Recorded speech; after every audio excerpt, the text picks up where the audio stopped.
सिद्धांत आहे. आणि रात्री काळोखात चंद्रासमोर सूर्य आला तर चंद्र तेवढा उगवतो आणि सूर्य काळोखात पुरला जातो. तेव्हा उद्या सूर्यास्तानंतर चंद्रोदय झाल्यावर गोरज मुहूर्तावर सोयावर सुरू करा, म्हणजे सूर्याबरोबर कृष्णाचाही अस्त होईल. पण उद्याचा स्वयंवराचा मुहूर्त तुमच्या सांगण्यावरूनच तर निश्चित केला होता ना. मग आज हा प्रश्न कसा काय येऊन पोहोचला? कसा म्हणजे तो सकाळी झाला, सूर्य उगवल्यावर आला. त्याला म्हणावं आज रात्री ये, आज रात्री नाही तर काल रात्री ये.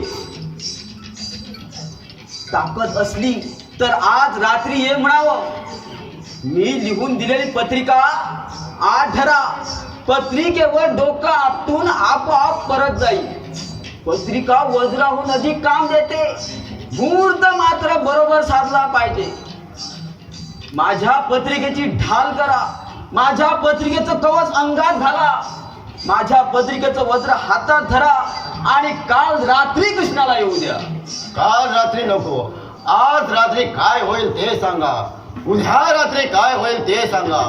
काल रात्री जे झाले ते आज रात्री होणारच, आणि आज रात्री जे झाले ते उद्या रात्री झालेच म्हणून समजा. काल रात्री काहीही झालेलं नाही, मग आज रात्रीही काही झालं नाही, उद्या रात्रीही काही झालं नाही.